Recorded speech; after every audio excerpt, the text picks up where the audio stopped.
바울은 바나바와 함께 이제 사도행전 13장부터 본격적인 전도 여행을 시작하게 됩니다. 첫 번째 전도지였던 바로 구브로 섬에서 바울은 전도자로서 그의 삶에 중요한 분기점을 맞게 됩니다.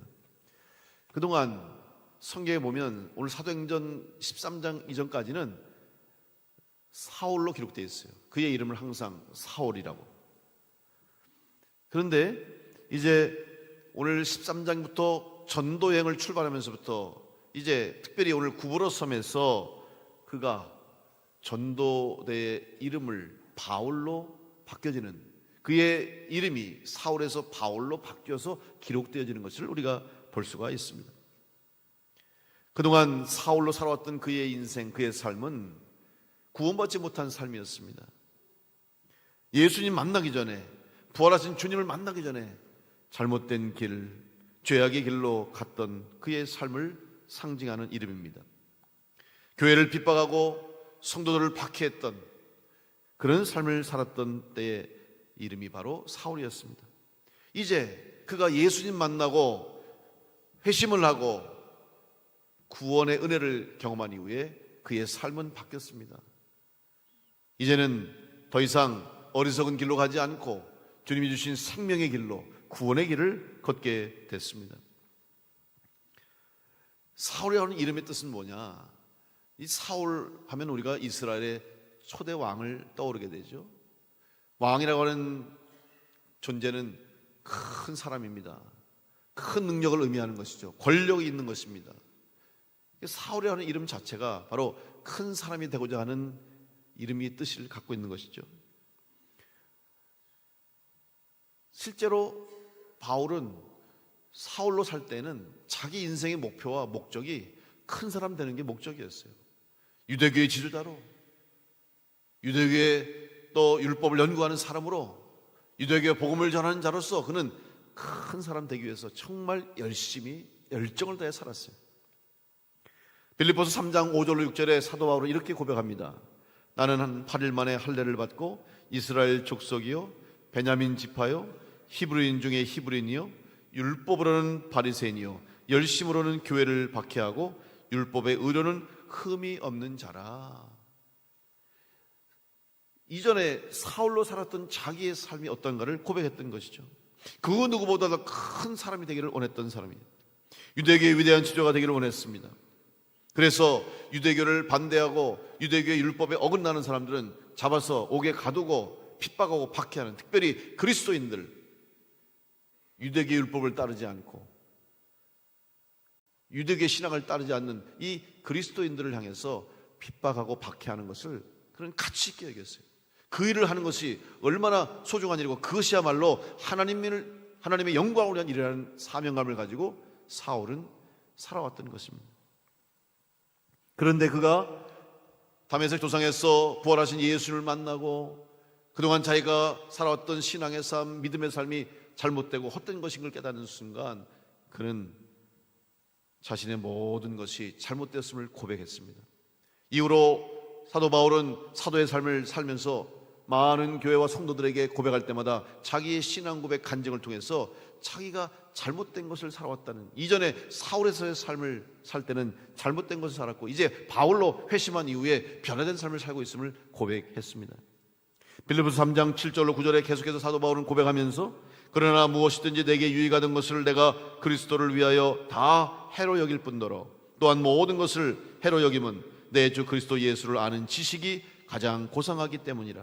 내가 그를 위하여 모든 것을 잃어버리고 배설물로 여김은 그리스도를 얻고 그 안에서 발견되려 함이니 내가 가진 의는 율법에서 난 것이 아니요 오직 그리스도를 믿음으로 말미암은 것이니 곧 믿음으로 하나님께로부터 난 자라. 신앙 고백이 바뀌었어요. 하나님 앞에서 자기 자신이 얼마나 작은 자라는 사실을 깨닫게 된 것입니다. 이전에는 사울이라는 이름을 가지고 큰 자로 살기를 원했고, 아니 스스로 큰 자가 되어가고 있다고 생각하고 큰 자가 되기를 원하며 살았던 그의 삶이 이제는 바울로 변화됐습니다. 예수님 앞에서, 하나님 앞에서 자기 자신의 존재가 얼마나 작고 초라한지, 얼마나 부족한지를 깨닫게 되는 삶으로 변화된 것입니다. 이제 더 이상 세상에서 큰 자가 되려는 생각을 하지 않았습니다. 히브리어로 바울이라는 이름의 뜻은 작은 또는 겸손한 이라는 의미를 가지고 있어요. 이전에는 사울처럼 큰 자가 되기를 원했지만 이제는 주님 만난 이후에 그는 겸손한 자가 되어서 작은 자가 되어서 주님의 일에 쓰임받기를 원했던 것입니다. 특별히 본격적인 전도 삶을 시작하면서 그의 이름이 이제 오늘 사울에서 바울로 바뀌어지게 된 것입니다. 그의 삶의 목적이 바뀌었다는 것을 말하는 것이죠. 이제는 더 이상 큰 자가 되지 않고 교만하지 않고 겸손하게 자기를 스스로 낮추고 하나님의 은혜 가운데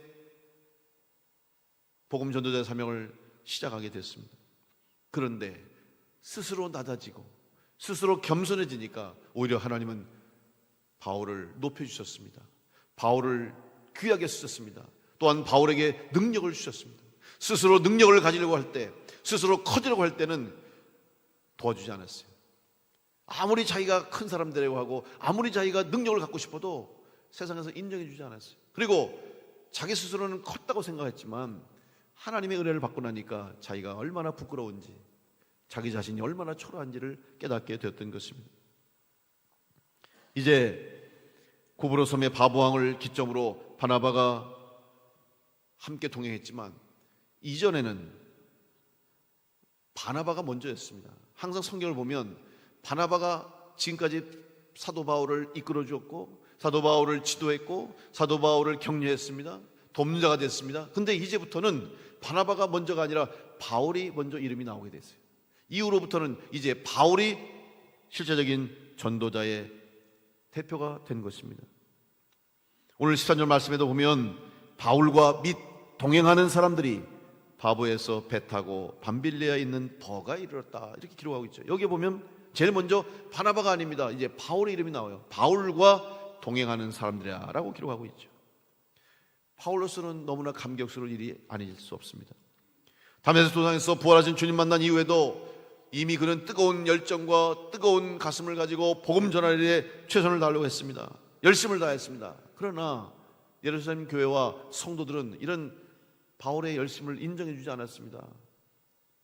그의 신앙을 인정해 주지 않고 용납해 주지 않았습니다. 그래서 그는 그의 고향 다수에서 13년이라는 세월 동안 마치 긴 어둠의 터널을 통과하듯이 참고 견디고 인내하는 시간을 가졌던 것이죠. 그리고 드디어 주님의 사도로 복음을 전하는 전도대의 대표로서 주님의 쓰임을 받게 된 것입니다. 왜 이런 시간이 필요할까? 하나님의 계획입니다. 하나님의 뜻이었습니다. 만약 그때도 하나님께서 사울이 바울로 변화되고 이후에 드라마틱한 그의 경험을 통해서 많은 사람들이 환호하고 많은 사람들이 그의 능력과 또 그의 변화된 삶에 박수를 쳤다면 아마 바울은 역시 자기 스스로 큰 자가 된 것처럼 착각할 수 있었을 거예요. 하나님은 그를 철저하게 낮게 하시고 낮추셨어요. 그 긴 세월 동안 그가 무슨 생각을 했겠습니까? 기도하면서 그가 내린 결론이 뭡니까? 나는 내 혼자 내 스스로 내 힘으로 아무것도 할 수 없다. 내가 스스로 할 수 있는 일이 아무것도 없구나라는 결론을 얻었을 거예요. 바로 그때 하나님께서 은혜를 주셔서 바울을 세우시고 바울을 쓰신 줄로 믿습니다. 이제 바울은 알고 있었습니다. 이 모든 것이 하나님의 은혜로 이루어진 것이라는 사실을 알고 있지 않았습니다. 바울은 고린도 교회에 복음을 전하면서 자기의 신앙을 여러 번 고백했는데 그 중에서도 복음을 전하는 사도로서의 사명을 감당할 수 있는 것은 오직 하나님의 은혜로 된 사실을 확실하게 고백했습니다. 고린도전서 15장 9절로 10절 말씀 보면 나는 사도 중에 가장 작은 자라 나는 하나님의 교회를 박해하였으므로 사도라 칭함 받기를 감당하지 못할 자니라. 그러나 내가 나된 것은 하나님의 은혜로 된 것이니 내게 주신 그의 은혜가 헛되지 아니하여 내가 모든 사도보다 더 많이 수고하였으나 내가 한 것이 아니요 오직 나와 함께 하신 하나님의 은혜로라. 사도 바울은 늘 잊지 않았어요. 내가 하나님의 은혜로 사도의 직분을 감당하는 것이고 하나님의 은혜로 복음을 전하는 것이고 하나님의 은혜 때문에 내가 복음 전도자로 쓰임 받는구나.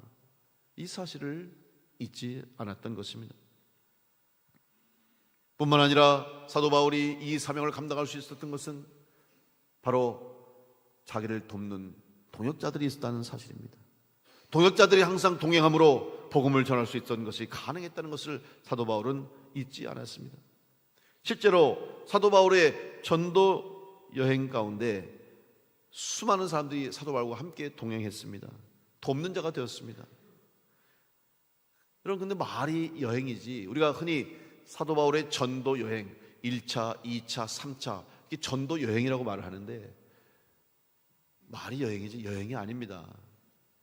우리가 지금 여행이라고 하면 여러분 무슨 생각하십니까? 여행, 새로운 곳에 가서, 낯선 곳에 가서 새로운 것도 보고 좋은 풍경도 보고 좋은 경치도 보고 또 경험해보지 못했던 일들을 체험하고 맛있는 음식도 먹고 이렇게 유익이 되는 게 여행 아닙니까? 즐거움을 얻는 게 여행이에요. 그러나 당시에 사도 바울의 전도 여행은 그런 의미의 여행이 아니었어요.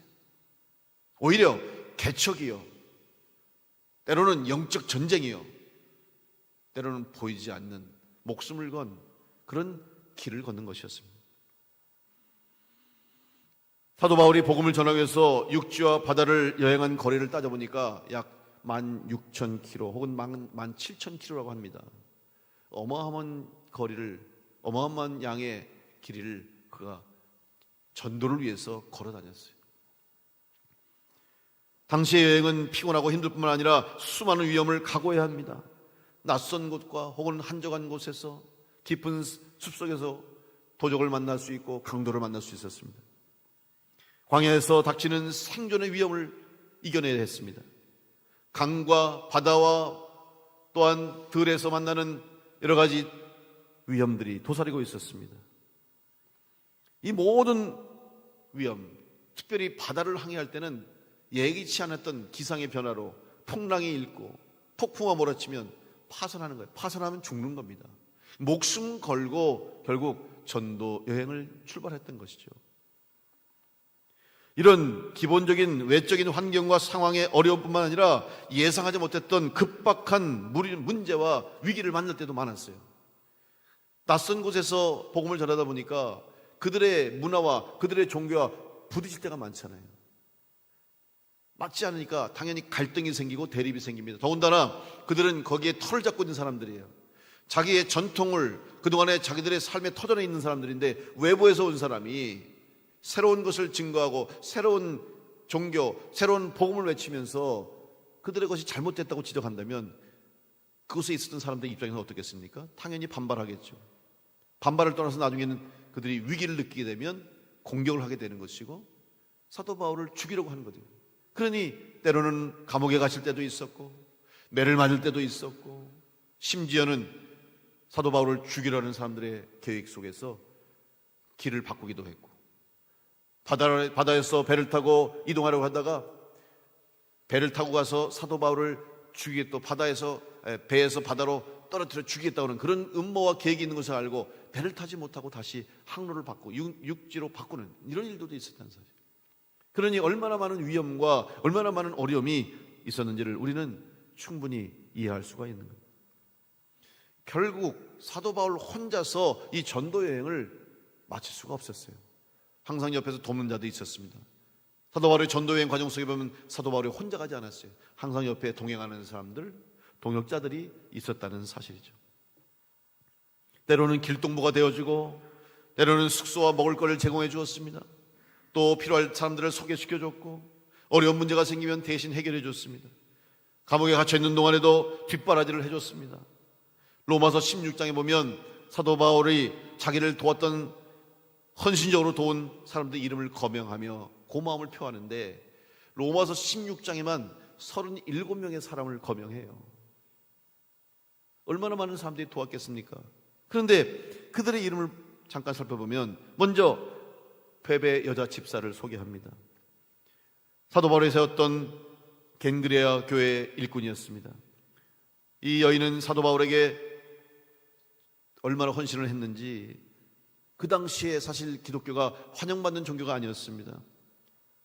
성도들은 숨어 지낼 때도 많았고 핍박이 있었고 박해가 있었고 또 공격을 받을 때가 많았습니다. 도망갈 때도 있었죠. 그때마다 이 베베는 사도 바울을 도왔어요. 근데 얼마나 열심히 헌신했는지 사도 바울뿐만 아니라 모든 교인들을 위해서도 헌신하고 섬겨서 사도 바울이 이 베베를 소개할 때 우리 자매 베베라고 하는 거예요. 바울만 도운 것이 아니라 교회 모든 어려운 성도들을 도왔던 그의 삶을 말해주는 것이죠. 또한 브리스가와 아굴라를 소개합니다.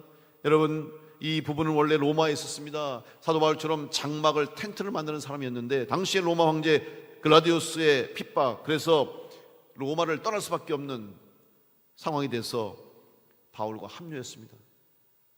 원치 않는 로마를 떠날 수밖에 없는 상황이기 때문에 오히려 바울과 함께 전도 여행을 하며 바울을 도왔던 귀한 부부가 됐다는 것이죠.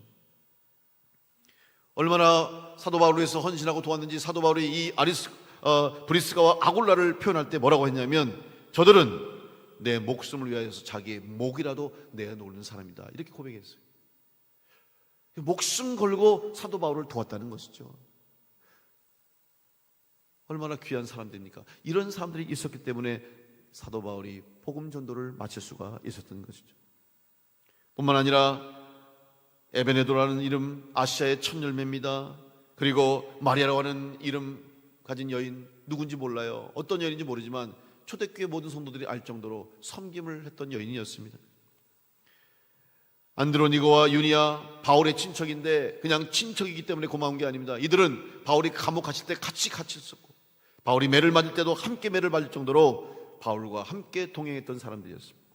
암블리아는 라틴식 이름으로 노예의 이름입니다. 결국 노예 신분, 종의 신분이었지만 그래도 자기들은 바울을 위해서 헌신했어요. 한번 보십시오. 바울을 도왔던 사람들의 이름을, 그들의 삶을 보십시오. 신분을 보십시오. 종, 노예부터 시작해서 또 헤롯의 가문이라고 했던 사람들까지, 그들은 다, 그러니까 밑바닥부터 위에까지 여러 신분의 여러 계층의 사람들이 다 사도 바울의 사역을 도왔다는 사실입니다. 이것은 바로 복음의 능력을 말하는 거예요. 복음이 전해지는 곳에는 모든 사람이 다 구원 얻을 수 있는 구원의 은혜가 임했다는 것이죠. 미천한 신분인 종, 노예로부터 시작해서 왕가의 귀족까지 이르기까지 어느 누구든지 다 바울이 전한 복음, 예수 그리스도의 십자가의 복음을 듣고 믿고 구원 얻으면 다 주님 안에서 한 형제와 한 자매가 되는 은혜를 누리게 됐다는 것이죠. 그래서 그들은 바울의 동역자가 되었고 바울과 동행하는 사람들이 되어서 바울이 복음 전도하는 일에 기쁨으로 헌신하고 충성했어요. 그냥 충성 헌신하니까 우리는 사실 피부로 와닿지 않습니다. 근데 쉽게 말하면 바울이 당하는 어려움과 바울이 당하는 고난과 고통을 함께 했다는 말입니다. 바울이 아플 때 함께 아파할 수 있었고, 바울이 어려움 당할 때 함께 그 어려움의 자리에 있게 됐다는 것이죠. 오늘 여러분과 인생을 살면서 어려운 일 만날 때, 힘든 일 만날 때 여러분 뭘 느낍니까? 내 주변에 내 편이 되어줄 사람, 아니 내 마음을 이해해주고 내 아픔을 함께 공감해주고 나의 문제를 위해서 함께 기도해 주신 사람이 과연 얼마나 있는가. 기뻐할 때는 많이 기뻐합니다. 웃어주는 자리에 가는 사람들이 많이 와요. 그런데 울어줄 자리에는 많지 않아요. 내가 힘들어할 때, 내가 외로워할 때, 내가 괴로워할 때, 나에게 고통이 찾아올 때 내 옆에서 함께 울어주고 함께 괴로워해주고 위로해줄 수 있는 사람이 많지 않다는 사실이죠. 오늘 여러분, 우리에게는 바로 우리 주님이 여러분과 함께 하심으로, 우리 주님이 나와 동행하심으로 우리가 고통과 어려움을 만날 때마다, 힘들 때마다 우리 곁에 변치 않고 계시는 주님이 여러분과 동행하심을 믿고 그 주님과 함께 끝까지 마지막까지 이 믿음의 길을 걸어가는 복된 성도들 다 될 수 있기를 간절히 축원합니다. 사도 바울에게는 주님이 있었을 뿐만 아니라 주님과 함께 이 사역을 동행하고 함께하는 믿음의 동역자들이 있었기 때문에 땅끝까지 복음을 전할 수 있었고, 바로 그 복음이 오늘 우리까지, 우리 교회까지, 우리에게까지 전하게 된 줄로 믿습니다. 어려울 때 함께 할 수 있는 사람이 있다는 게 얼마나 큰 위로가 되는지 몰라요. 제가 미국에서 목회할 때 이제 교회 사역을 옮기는 가운데 잠깐 사역을 하지 못할 때가 있어요. 그러니 어렵죠. 사역을 하지 못하니까 생활비, 사례비를 받지 못하고 아무래도 좀 힘든 시기가 있었어요. 그 교인들이 그걸 아는 거예요. 또 교회 원치 않는 일 때문에 우리 목사님이 억울한 일을 당했다 생각하니까 목사님이 고난당한다 생각하니까 성도들이 위해서 기도할 뿐만 아니라 저를 위해서 위로해 주더라고요. 어느 날 하루는 전화가 왔어요. 나이 많은 한 70, 80에 가까우신 우리 여자 권사님이신데 그분이 저한테 전화해서 좀 만나자고 그러더라고요. 그래서 만나러 갔더니 뭘 한 보따리 싸갖고 왔어요. 뭐냐 그랬더니 쌀이래. 그리고 반찬 해갖고 온 거예요. 목사님 뭐 먹고 사냐는 거예요. 예? 목사님 사례비도 못 받는데 지금 뭐 먹고 사냐고. 그래서 자기가 너무 마음이 아파서 쌀 가지고 왔다고, 반찬 가지고, 장아찌 가지고 막 그러는 거예요. 너무 그분도 건강도 좋지 못하고 그분도 삶의 형편이 좋지 못해요. 또 어떤 분들은 집사님 몇 분, 권사님 몇 분이 저를 만나자고 그래요. 갔더니 사례비라고 목사님 이번 생활비 쓰시라고 돈을 모아주는데 적지 않은 돈이에요, 미국에서.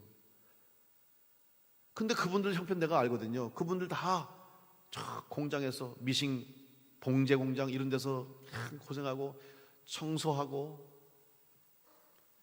여러분 미국에 이민 가면 여기서 아무리 잘 사는 사람도 밑바닥부터 시작하거든요. 어려워요. 그분 형편 다 알거든요. 자기들도 먹고 살기 힘든데 목사님이 지금 이렇게 힘드니까 어려우니까 자기들이 마음이 아파서 혼자는 감당하기 어려우니까 야 우리 같이 너 100불 내, 너 100불 내 이래가지고 몇 명이 돈을 모아서 글쎄 목사님 생활에 쓰시라고 갖고 오는 거예요. 물론 그 교회도 잘 사는 분 많아요. 미국에서 자수성가 해가지고 성공한 분 많습니다. 그냥 집이 몇 채고 집에 수영장이 있고 방이 막 수없이 많은 그런 집에 사는 분들도 있었어요. 근데 그런 분들보다는 참 어려움 속에서 힘듦 속에서 고생하면서 하루하루 힘들게 눈물로 살아가는 그런 성도들이 내 어려움을 알고 내 외로움과 괴로움을 알고 함께 동행해 주니까 제가 그때 얼마나 큰 위로를 받았는지 몰라요. 사실 너무나 마음이 아팠어요. 상했어요. 그리고 이 목회하면서 하나님 주의 일에 힘쓰다가 이런 어려움 당하는데 어떻게 할까요? 이런 여러 가지 고민이 있고 때로는 마음의 아픔도 있었는데 동행해 주는 사람이 있다고 하는 사실, 나를 위해서 기도해 주고 나를 격려해 주는 성도들 있다는 사실 때문에 제가 얼마나 큰 위로를 받고 또 목회를 해야 되겠구나, 다시 목회에 최선을 다하겠구나 하는 생각을 하고 제가 큰 은혜를 받은 경험이 있습니다.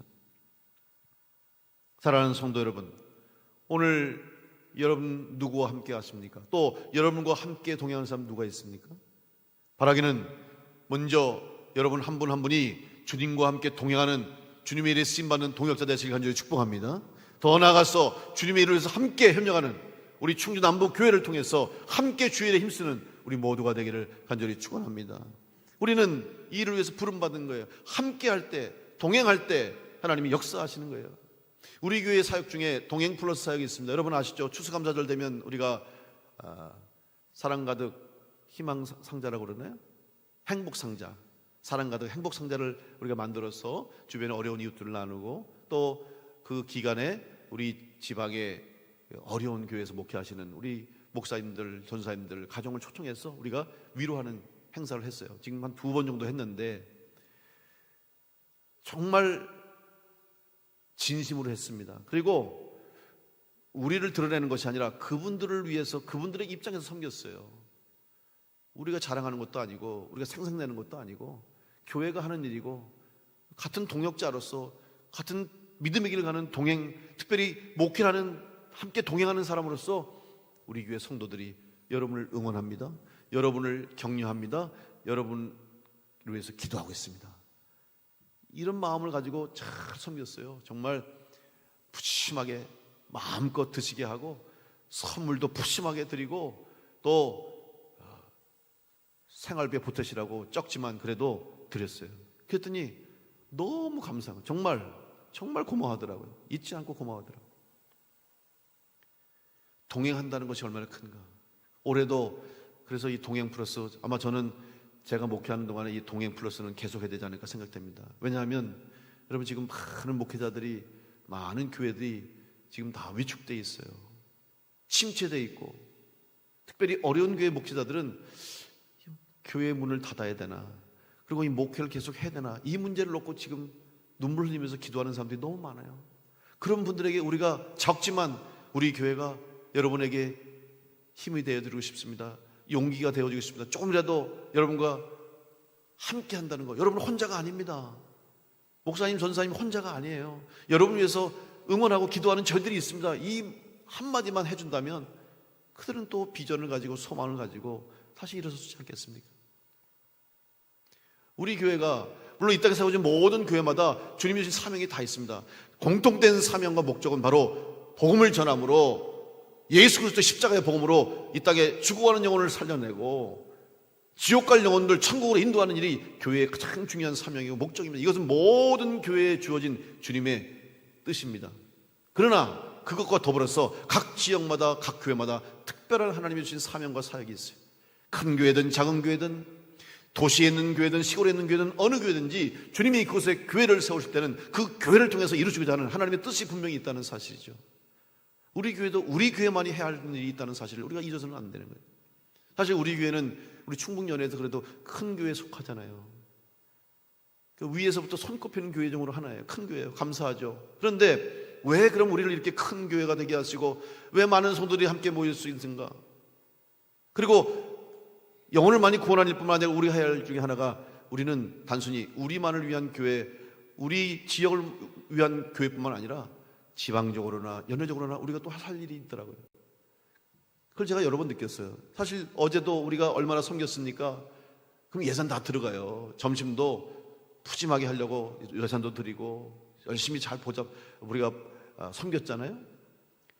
그런데 그들의 생각 속에는 우리 충북연회나 또 우리 한국감리교회 다른 교회들이 우리 교회를 보면서 기대하는 게 있더라고요.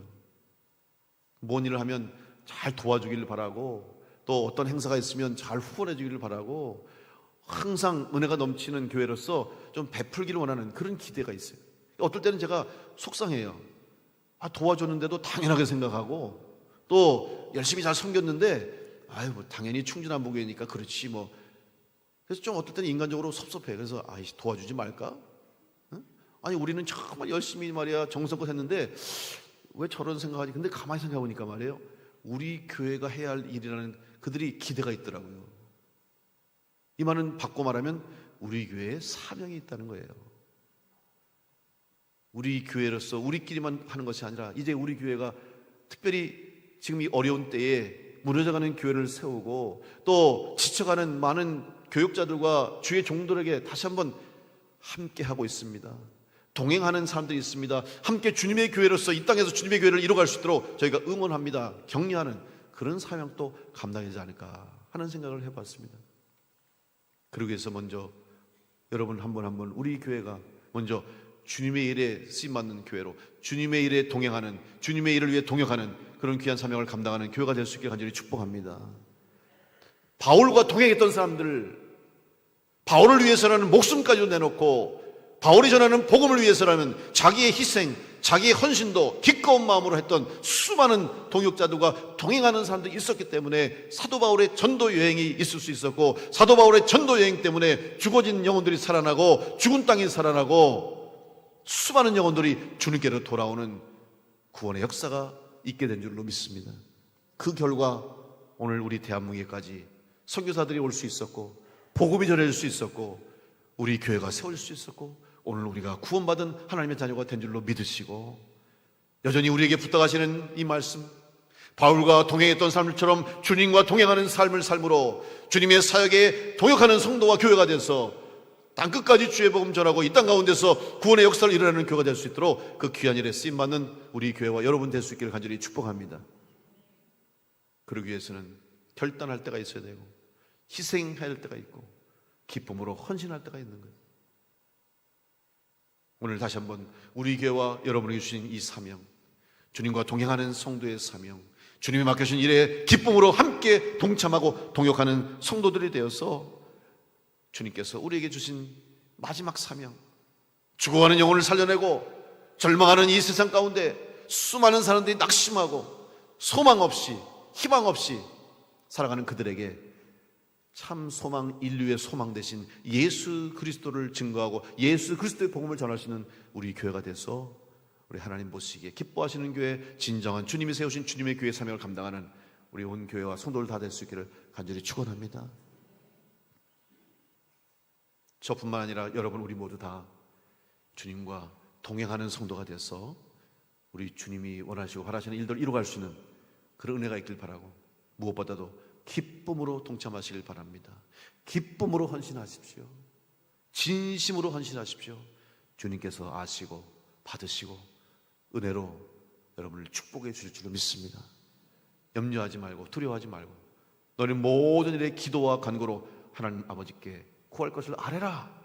그러면 이 모든 것을 너에게 더해 주십니다. 이루어 주십니다. 이미 우리의 주시고 아시는 주님께서 후히 흔들어 넘치도록 부어 주실 줄 믿습니다. 그 믿음 가지고 기도하고 그 믿음 가지고 사모하고 그 믿음 가지고 충성해서 하나님 주시는 은혜와 복을 누리는 우리 모든 성도들 다 될 수 있기를 간절히 축원합니다.